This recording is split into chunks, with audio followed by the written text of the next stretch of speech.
Hello friends, welcome back to our channel. Friends, આજે આપણો જે વિષય છે બહુ જ ઇમ્પોર્ટન્ટ વિષય છે ને આજે હું વાત કરવાનો છું આવનારી ગુજરાત સિવિલ જજની પ્રિલિમિનરી એક્ઝામિનેશન માટે ખાસ કરીને બહુ જ ઇમ્પોર્ટન્ટ સબ્જેક્ટ એવો લિમિટેશન એક્ટ 1963 વિશે. યસ ફ્રેન્ડ્સ, આજે આપણે લિમિટેશન એક્ટ 1963ના મોસ્ટ ઇમ્પોર્ટન્ટ MCQઝને સમજવાના છીએ. તો ફ્રેન્ડ્સ, જે પણ કોઈ સ્ટુડન્ટ્સ આજે ચેનલ પર નવા છે પ્લીઝ ચેનલને સબસ્ક્રાઇબ કરી લો અને બેલ નોટિફિકેશન આઇકોનને ઓન કરી લેજો, જેથી આવનારા બહુ જ અગત્યના વિડીયોઝના નોટિફિકેશન આપ સૌને સૌથી પહેલા મળી જાય. આ વિડીયોને એન્ડ સુધી જોજો, જેથી આપ સમજી શકો કે લિમિટેશન એક્ટમાંથી કેવા પ્રકારના MCQઝ પૂછાય છે અને આપ એનો જવાબ કેવી રીતે બહુ જ ઇઝીલી આપી શકો. તો ફ્રેન્ડ્સ, શરૂ કરીશું આજનો વિડીયો.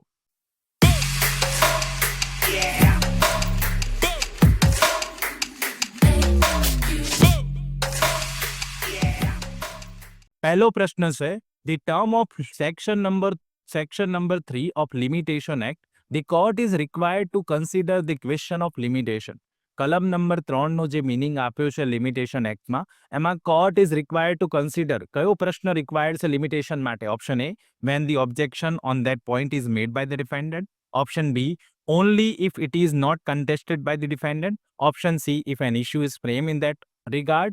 ઓપ્શન ડી, શો મોટો ઓન ઇઝ ઓન. શું આવશે સાચો જવાબ? કલમ નંબર 3માંથી પૂછેલો પ્રશ્ન છે. પ્રશ્ન નંબર 1માં કરેક્ટ આન્સર બની જશે ડી, શો મોટો. એમાં કોઈની જરૂર નથી. લિમિટેશન એક્ટની વાત હોય તો કોઈ આવીને ઓબ્જેક્શન લેશે, પ્રતિવાદી આવીને ઓબ્જેક્શન લે તો જ લિમિટેશનનો ગ્રાઉન્ડ વિશે પ્રશ્ન ઉઠાવવાનો છે? તો ના, એવું નથી. અદાલત પોતાની જાતે પણ એ ડિફેન્સ પર્ટિક્યુલરલી ઓબ્જેક્શન રેઝ કરી શકે અને ફરિયાદને ડિસમિસ પણ કરી શકે. યાદ રાખજો, ક્વેશ્ચન નંબર 1માં કરેક્ટ આન્સર ડી બનશે, suo motu on its own motion. પ્રશ્ન નંબર 2 જોઈએ. Question number 2 is all about condonation of delay is dealt with under section 5 of limitation act, section number 11 of limitation act, section number 15 of limitation act કે only a. બહુ અગત્યનો પ્રશ્ન છે ને. આવા MCQ એટલા માટે પૂછું છું કે ઘણીવાર આપણને જવાબ આવડતો હોય. ક્વેશ્ચન નંબર 2માં કેવી વાત કરવામાં આવી કે condonation of delay, તો વિલંબ માફ કરવાની જોગવાઈ આપણે જાણીએ છીએ કે કલમ નંબર 5માં છે. એટલે બહુ જ ઉતાવળ કરીને આપણે સીધું લિમિટેશન એક્ટના કલમ નંબર 5 એ ઓપ્શન સાચો છે એમ કરીને એને માર્ક કરીને આવી જઈએ. પણ ડી ઓપ્શન આપણે વાંચ્યો જ ન હોય, ઓનલી એ. તો અહીંયા જવાબ શું બને? અહીંયા જવાબ ભલે સેક્શન નંબર 5 સાચો છે પણ જવાબ બનશે ડી, ઓનલી એ. ક્લિયર? તો ઉતાવળ નહીં કરવાની. એટલે હંમેશા હું મારા દરેક સ્ટુડન્ટને એવું જ જણાવું છું કે તમારે સૌથી પહેલા 4 ઓપ્શન્સ રીડ કરવાના છે અને પછી જ જવાબ આપવાનો છે. એટલે ક્વેશ્ચન નંબર 2માં કરેક્ટ આન્સર બની જશે ડી. ખાસ યાદ રાખજો, સેક્શન નંબર 5ની જ જોગવાઈ છે પણ અહીંયા કરેક્ટ આન્સર ડી બનશે. પ્રશ્ન નંબર 3 જુઓ. Under section 18 subsection 2, oral evidence of date of acknowledgement is permissible if the acknowledgement. હવે કહે છે કે 18ની સબસેક્શન 2 હેઠળ જ્યારે એકનોલેજમેન્ટ એક રિસિપ્ટની વાત કરવામાં આવી છે કે એના વિશે પુરાવો, એની તારીખ વિશેનો ઓરલ એવિડન્સ આપી શકાશે, પરમિટ કરી શકાશે જો એકનોલેજમેન્ટ ઇઝ ડેટેડ, તારીખ નાખેલી હોય, ઇઝ અનડેટેડ જો તારીખ ન નાખેલી હોય, that is the acknowledgement is alter, એમાં સુધારો વધારો થયો હોય કે ઉપરોક્ત તમામ કિસ્સામાં. તો પ્રશ્ન નંબર 3ની વાત હોય તેમાં સાચો જવાબ આવે બી. જો એ અનડેટેડ હોય તો ડેટ બાબતેનો પુરાવો પરમિટ કરી શકાય. જો એ અનડેટેડ હોય તો ઓકે.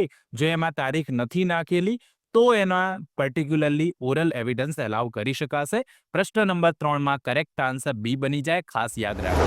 સિવિલ જજીસની પરીક્ષા માટે પુનહલ લો હાઉસ દ્વારા ગુજરાત હાઈકોર્ટના જાહેર થયેલા નવા સિલેબસ મુજબના તમામ 28 વિષયોના ઇંગ્લિશ ગુજરાતી ડિગ્લોટ બેરેક્સનો સેટ બહાર પાડવામાં આવેલ છે, જેમાં નવા ફોજદારી કાયદાઓ BNS, BNSS તથા BSA નો પણ સમાવેશ કરવામાં આવેલ છે. આ સેટમાં લેટેસ્ટ સુધારા વધારા સાથે તમામ બેરેક્સ ઉપરાંત પ્રિલિમ અને મેઇન્સ એક્ઝામના અગાઉના વર્ષના paper solutions, mock test papers અને લીગલ મેગઝિન્સ સમાવેશ કરતી બુકનો પણ સમાવેશ કરવામાં આવે છે.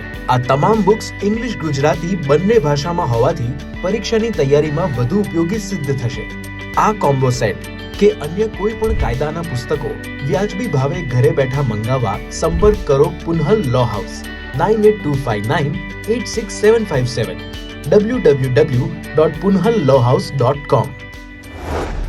પ્રશ્ન નંબર 4 જુઓ. The period of limitation of a suit for recovery of areas of the rent from the due date shall be. હવે લિમિટેશન આર્ટિકલમાંથી આ પ્રશ્ન પૂછ્યો કે રિકવરી ઓફ એરિયર કોઈ દાવો કરવાનો હોય રિકવરી ઓફ રેન્ટ માટે એરિયર માટે તો એ કઈ તારીખથી પર્ટિક્યુલર કેટલા દિવસની અંદર પીરિયડ ઓફ લિમિટેશન શું છે જે દિવસે રિકવરી ઓફ એરિયર ડ્યુ થયું હોય એ દિવસથી કેટલા દિવસની અંદર દાવો કરવો પડે 1 વર્ષ 2 વર્ષ 3 વર્ષ કે 5 વર્ષ ક્વેશ્ચન નંબર 4 માં કરેક્ટ આન્સર બનશે સી 3 વર્ષનો સમયગાળો છે આ ખાસ યાદ રાખી લેજો આઈએમપી ક્વેશ્ચન છે ફ્રેન્ડ્સ બહુ જ અગત્યનો લિમિટેશન એક્ટમાંથી સાચો જવાબ સી બનશે 3 યર્સ પ્રશ્ન નંબર 5 જુઓ For the suit filed by or on behalf of central government or any state government, the period of limitation is જ્યારે કોઈ દાવો થયો હોય રાજ્ય સરકાર કે કેન્દ્ર સરકાર વતી અથવા એમના વિરુદ્ધ તો લિમિટેશન પીરિયડ એમને માટે કેટલો હોય આ પણ એક બહુ જ અગત્યની લિમિટેશન એક્ટની જોગવાઈ છે option A 1 year option B 3 years option C 12 years કે ઓપ્શન ડી 30 યર્સ શું આવે જવાબ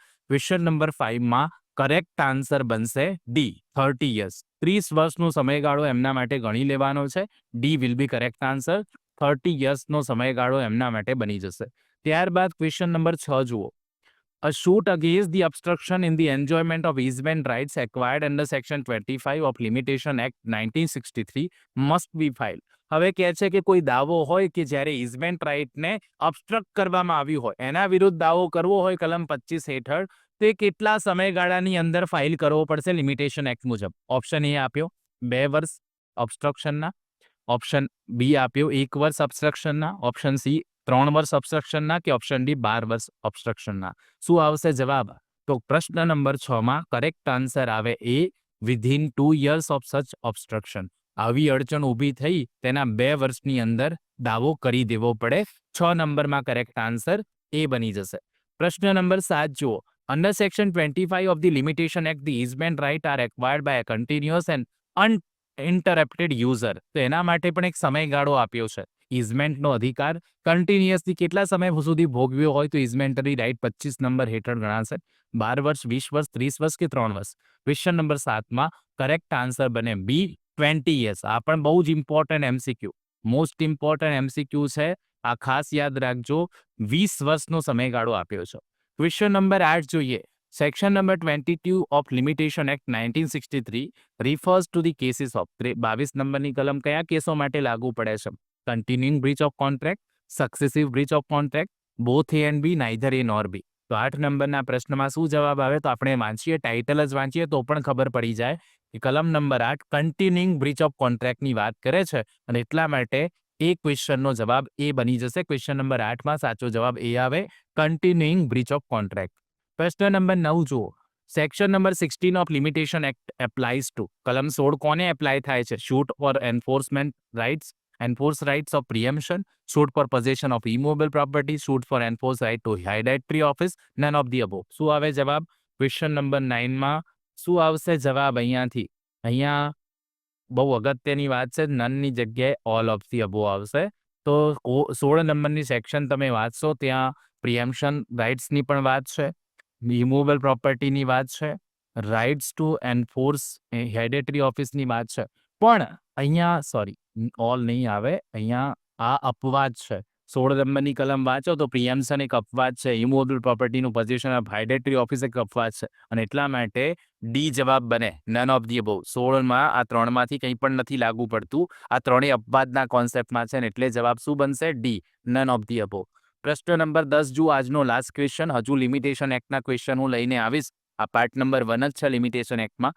બીજા પાર્ટ્સ પણ આવશે ઓલરેડી ઘણા બધા પાર્ટ્સ એમસીક્યુના અલગ અલગ વિષય પર અવેલેબલ છે આપ સૌએ ચેનલ પર વિઝિટ કરીને બધા વિડીયો જોઈ લેવાના છે બહુ જ ઇમ્પોર્ટન્ટ રહેશે નેક્સ્ટ પાર્ટ પણ બહુ જલ્દી આવશે ક્વેશ્ચન નંબર 10નો જવાબ આપ સૌએ મને નીચે કોમેન્ટ બોક્સમાં કોમેન્ટ કરીને જરૂરથી આપવાનો છે પ્રશ્ન નંબર 10 છે કે section number 5 excludes from computation of limitation section number 15 છે એ કોમ્પ્યુટેશન લિમિટેશન કરવામાંથી એક્સક્લુડ થાય છે કયો સમયગાળો પીરિયડ ઓફ નોટિસનો સમયગાળો time taken in granting previous consent અગાઉ સંમતિ લેવી પડતી હોય તે સમયગાળો ટાઈમ ટેકિંગ ગ્રાન્ટ સેન્કશન સંમતિ લેવી પડે અગાઉથી સેન્કશન મેળવવી પડે તો એ સમયગાળો કે ઉપરોક્ત તમામ શું આવે સાચો જવાબ નીચે કોમેન્ટ કરીને જરૂરથી આપજો આઈ હોપ સો આજનો આ વિડીયો આપ સૌને સારો લાગ્યો હશે જો સારો લાગ્યો હોય તો એક લાઇક જરૂરથી કરજો ચેનલ પર જો નવા છો આપ તો પ્લીઝ ચેનલને સબસ્ક્રાઇબ કરીને બેલ નોટિફિકેશન આઇકોનને ઓન કરી લો આવા જ બહુ જ અગત્યના વિડીયોઝ હવે રેગ્યુલરલી આવવાના છે તો રિક્વેસ્ટ આપને છે કે લાઇક, શેર અને સબસ્ક્રાઇબ જરૂરથી કરજો. આપના મિત્રોને પણ આ વિડીયો સેન્ડ કરી દો, શેર કરો, ખાસ કરીને જેનાથી એમને પણ આ પ્રશ્નોના જવાબો આવડી જાય. મળીએ નેક્સ્ટ વિડીયોમાં. ત્યાં સુધી જોતા રહો અમારી ચેનલ રિયલ એજ્યુકેશન કેચેટ. ખૂબ ખૂબ ધન્યવાદ. ખૂબ ખૂબ આભાર.